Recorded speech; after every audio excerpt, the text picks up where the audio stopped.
gentlemen, welcome back to another CBB Talk. I'm Will Dickinson, the one and only host of this show. We're here with episode 11. It's January 4th, 2023. And this week so far, we started off with some good games. College shirt of the day is now an Arkansas shirt. We're going to start that. We're going to make it college shirt of the day. If I can remember that, probably won't remember it, but I'll see if I can bring one every episode, college shirt of the day, until I run out. Which it might be a while if I wear a different one every one. So this is episode 1 of the college shirt of the day. We're in Arkansas. They got a game tonight. We'll talk about that later. But it's been a good week of college basketball. Of course, I'm gonna have since this is a college basketball podcast, but we gotta talk about the DeMar Hamlin incident. Something you never want to see. Sucks. Just watch a professional athlete or any person, but especially a good guy like him. I wasn't familiar with him, even though I'm a guy who follows the NFL. And hearing about his donations he's made, the type of character he is in the locker room, the type of person he is, it sucks. That happened to him. Scary incident. Had to get CPR in the field. Still in critical condition. Wishing him the best. My thoughts are with him and his family, for sure. And Pitt, the University of Pitt, had a great way of celebrating him with a big victory last night over my Virginia Cavaliers. We can talk about that later. Okay. But also Monday night, it was a crazy night. Of course, we had that terrible incident, but we had Donovan Mitchell scoring 71 points. The NBA is just having crazy stat lines. I could go on a tangent about that, how I feel about it, but I won't because it's college basketball. But we had an unbeaten go down. Actually, since I last talked to you, there was 2 episodes ago, and now there is 0 unbeatens left. There will not be an undefeated team in college basketball this year. And the first one on Monday, it was something. It was like deja vu. It's like I've seen this before. And wait, I did. Rutgers takes down Purdue in West Lafayette in the Mackey Arena. Not the same as last year where they did it at home. Not when Ron Harper hit the game winner. But similar thing. Rutgers takes down Purdue to handle their first loss of the year. An all-around great performance by Purdue. By Rutgers. Again, this is finally a win for Rutgers where they can get one on the road. They're a great team at home, and they have struggled on the road this year. This is their first win, not at home. McCauley had 16, Spencer 14, who hit that I believe hit that big 3 to give him the win. I'm pretty sure that was Spencer. Big game again. McConnell, a great defender. This Rutgers team again is one of those interesting cases where it's really hard to tell where they're at.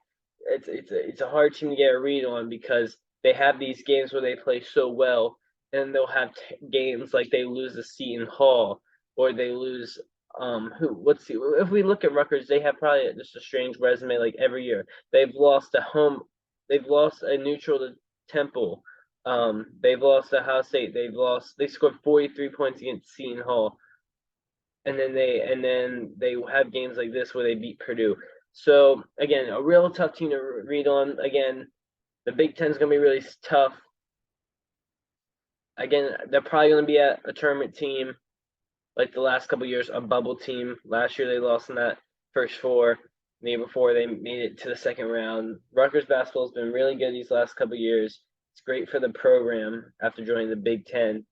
We'll see where they can get to this year. Another interesting case.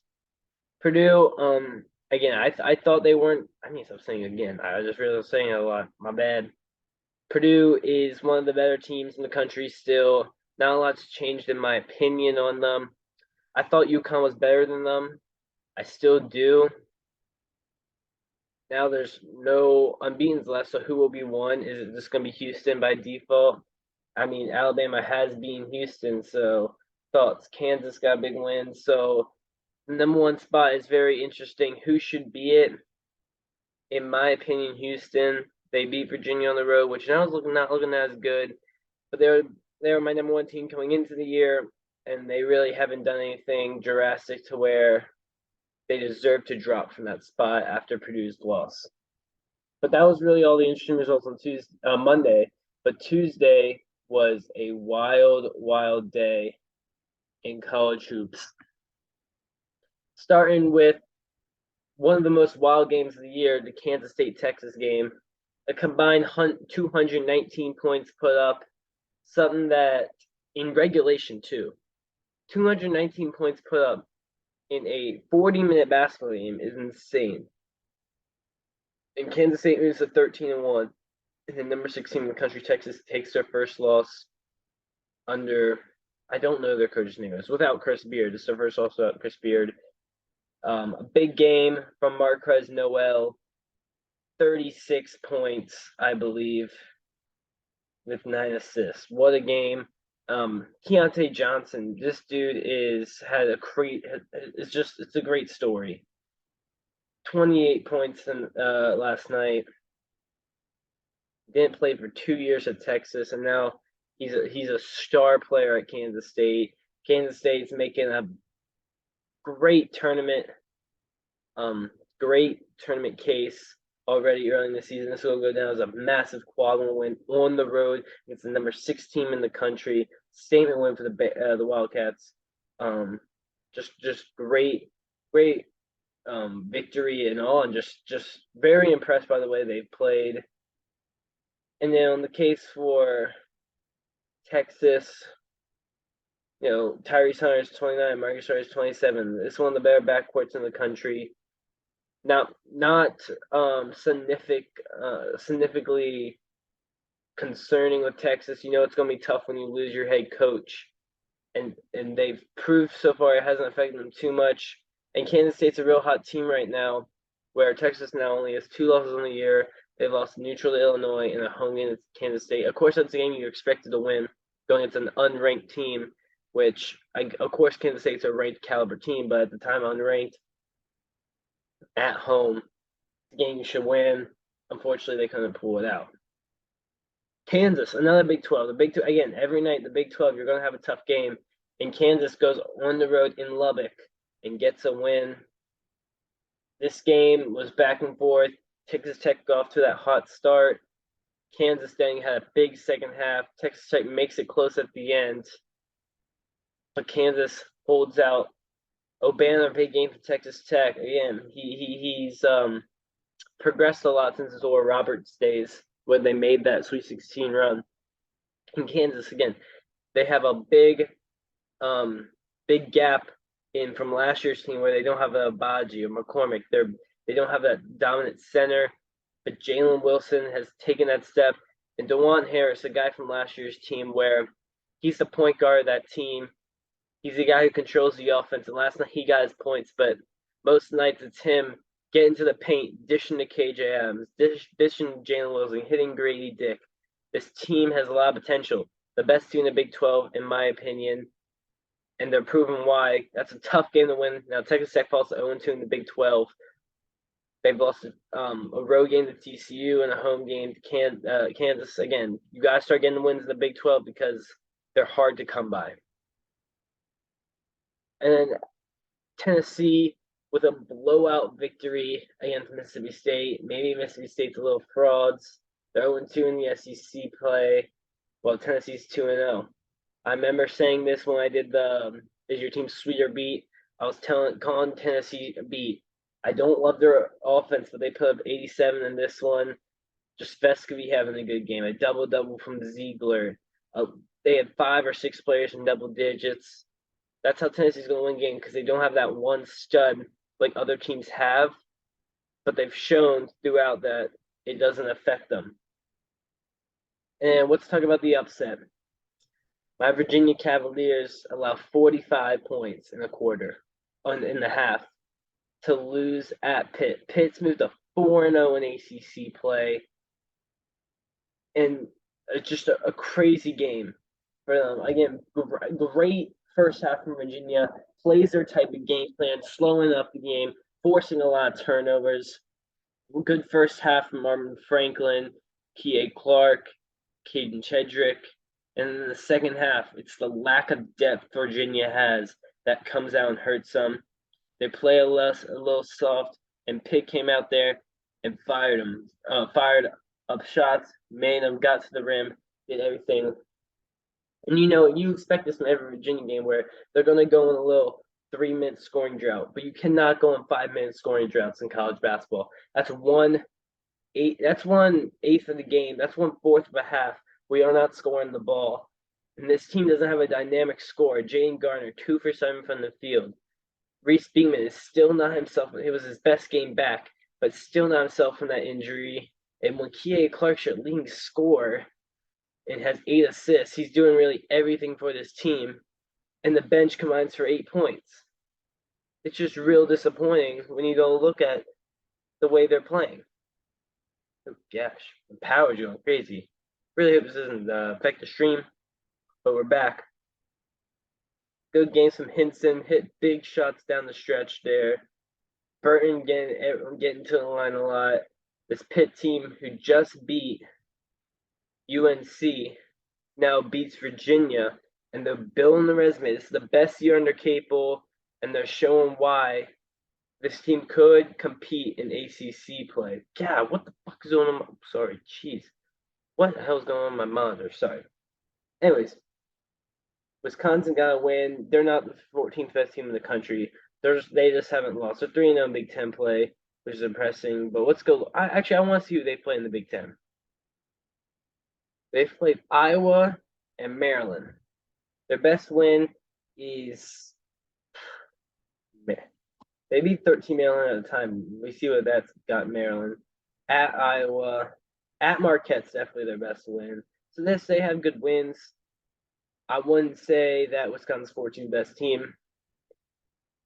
And then another result is the last unbeaten that was standing was New Mexico, and they went on the road against an under 500 team and loses to Fresno State.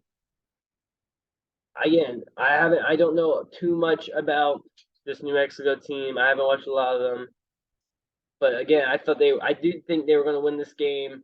The Mountain West is a very competitive league, but Fresno State's not one of those teams that you think is going to be vying for a tournament bid. And they go into Fresno and take it now. John Mashburn Jr. did have 22, wasn't enough. They're going to drop out of these rankings. Shout out to Charleston for getting in for the mid-major. But New Mexico, tough loss. Again, the Mountain West is going to be very competitive.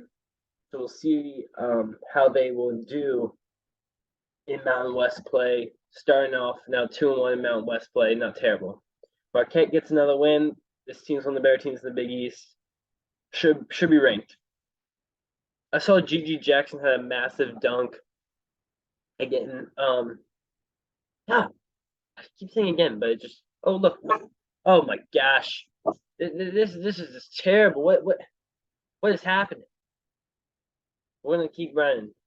Yeah, we're gonna keep running for a sec. Hopefully the dog will be quiet because I don't know what he's barking at. Kentucky got a win at home. Their first SEC win. LSU drops one. It's understandable. Good fight from LSU in that second half. Oscar Tshiebwe, another double-double. It's what he does. Kentucky gets a big win. It's what they needed.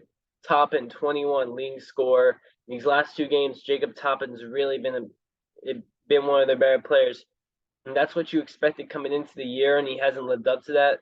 If he can get going SEC play, being a top 3 player on this team, that'll be huge for Kentucky. Case and Laws. He's getting better at shooting. Struggled a little bit. 2 for 7 last night. He's such a good defender. And getting Chris Livingston into that rotation, getting him more minutes.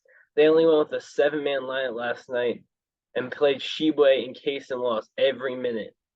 If they're going to have to cut down rotation to win games, it's a little concerning because LSU is a deeper team. You had Hannibal 29 off the bench. 29 minutes, 12 points. If they gave him KJ Williams. Again, pretty impressive with this LSU team after having to really rebuild the roster coming off last year. Super impressed by how they've done. At one point, they had 0 scholarship players. So even be 12-2 right now, I know they're weak scheduled, but it's understandable. I I understand why LSU did that. We did not know what this team was going to be in, and they've proven that going to Kentucky and only losing by 3, that they can be a threat in the SEC. I made a video, one of my talks, I think 2 episodes ago, was how competitive this SEC is, and the Big 12 and SEC are the two most competitive leagues because they're so deep.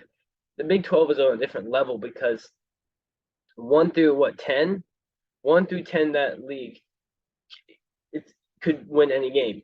The worst team is probably Oklahoma State, and they just beat West Virginia. West Virginia could be worse. They can win a good game. Oklahoma, we'll see how they do tonight against Iowa State. Iowa State's good. Kansas State, proven to win big games. Of course, you have Kansas. Of course, you have Baylor. The Big 12 is insanely deep, and you're not going to get any free games in the Big 12. So moving on to these Wednesday and Thursday games, we got a lot tonight to look forward to. Again, I already shouted out Charleston. They got a game tonight on CBS and CBS Sports Network. So if you want to check them out for the first time, if you haven't, they played tonight. Villanova's got a game against Georgia, and it should be a win. When's Patrick Ewing leaving is my question. Duke, a game against NC State, a big test for Duke, going on the road to an in-state rival. State's looked good there, but they're 1-3 in the ACC. They had a good non-con. They've struggled in the conference. Duke's been all right in the conference. They lost that game to Wake. Another road game for them. We'll see if they can get one on the road tonight. Iowa State goes on the road at Oklahoma in Norman. Oklahoma needs this win after losing one at home, right? They lost one at home last week. Iowa State, after the big win against Baylor, can they go on the road and win another one in a tough matchup in Oklahoma? Oklahoma's actually 3.5-point favorites in that one. Penn State going on the road to Ann Arbor. I like Penn State in this one. Jalen Pickett's one of the best players in the country and definitely one of the best in the Big Ten. It's a matchup against Hunter Dickinson. Michigan's 2-0 in Big Ten play, but they struggled non-con. I don't love the way this Michigan team is constructed and how the way they're playing. They're a team that will get there, and I know they will. But Penn State this year, I think, is a better team. I know on the road, can Penn State handle this environment in Ann Arbor? We'll see, but I like Penn State to watch out for Penn State. I like them tonight in that matchup. Going through. UConn, can they bounce back going at Providence? Providence is on a five-game win streak. Let's check it out. They're 4-0 in Big East play, so they've been playing really well of late. Ed Cooley's got the team playing high level. They're actually on a 7-game win streak right now, and they've won 9 out of their last 10. The only loss was at TCU. They beat Seton Hall. They beat Marquette. They won at Butler. They're 3-0 and on the road in Big East play. They played really well to start out the year, and I saw UConn busting out the black jerseys. That actually just came out. Those look. Hopefully Dan Hurley can keep us cool. 2 great coaches going at it, 2 good teams. See if UConn can bounce back from a loss going on the road again to Providence. The Arkansas Showman tonight, they got a big one. Try to get their first SEC win, hosting Missouri, who's coming off a huge win against Kentucky. Let's see if Arkansas can bounce back off this loss. I'm not sure of the availability of Nick Smith. I doubt he's going to play. Arkansas is 7.5-point favorite, so this Vegas thing that Missouri is a little bit of a fraud. Not sure why. I'll be rooting for Arkansas. I'm wearing this shirt for a reason. I'll be rooting for them. But I love the way that Kobe Brown's played for Missouri. He's going to give him problems with the injuries for Arkansas. Anthony Black's such a good player. Arkansas does need to get healthy, but I do think that they'll win this game tonight. And then we got a ranked matchup in the Big 12. Not too surprised here. It's an in-state game. It's TCU versus Baylor. TCU sports is at all-time high right now. They're going on the road at Baylor. TCU got that big win over Texas Tech. Can they get another one against a Baylor team who just got their brains beaten by Iowa State? I like the way this TCU team's constructed. Great guard battle. Adam Flagler. Keontae George, Mike Maya, Damian Ball. Great matchup between these two teams, two good tournament teams. It's really tough to call this one. It's in Waco. I'm going Baylor, but I love the way this TCU team's constructed. But Baylor just has that Scott Drew, but Baylor is looking forward to that game against Kansas State on Saturday. But Baylor needs this one because you can't go off 2 losses in a row and then go play Kansas State, who's red hot at the moment. And on Thursday, don't think it's as good as Wednesday. We still got to check out Wednesday. Maryland, who's struggling recently, goes at Rutgers. You're walking in Jersey Mike's Arena and probably taking an L there. Maryland's really been struggling as late. Purdue, can they avoid 2 losses in a row? Going to Ohio State. And that will be a tough one for sure against Ohio State because Purdue, they took that L. Ohio State's been good in Big Ten, played 2-0. If they can get this win, Purdue, people will start talking about Purdue and how they do this almost every year. Zach E's going to give problems because Ohio State doesn't have that big man that's a dominating force, and I think Zed Key plays the 5, and he's not that tall, and so definitely watch Sir Zaki have a big night against Ohio State. There's a lot of games on Thursday. Jeez, I've been scrolling. There's not like a lot of great matchups. I think the last great matchup, like UCLA hosts USC. USC has been all right this year. Could see an upset there. The rivals that are moving to the Big Ten. Whatever. That's stupid. Wait. Okay, I thought for some reason that Kansas State was the Bearcats, and I realized, oh shoot, the Wildcats. I knew Cincinnati's the Bearcats. I'm an idiot. I thought I knew that for sure. And there was a good mid-major one between 2 Conference USA teams. The 2 best teams in that is UAB and FAU. FAU's been really high in the net this year, while UAB has Jelly Walker, big star. So this is definitely a game in the mid-majors that if you want to be locked into that, watch FAU and UAB because these are 2 teams that will be fighting for that 1 Conference USA bid, assuming that there's only going to be 1 bid unless these 2 teams like run the table besides this game. Watch that game because we're going to see a great matchup between 2 teams that have got a lot of respect in the computer and net rankings. And that's really it. We're going to see you on Friday for another weekend preview. A loaded week in college basketball. The weather here in North Carolina has been amazing, and it smells like spring in the air. It smells like college basketball season. I'm loving this time of year. College football national championships coming up. NFL playoffs is coming up, and can't wait for some great games tonight. College Show today was Arkansas. Watch your favorite team, support them because Virginia's sucking right now. So, and my Washington football team sucks. All I got is the 76ers. Peace out. Bye.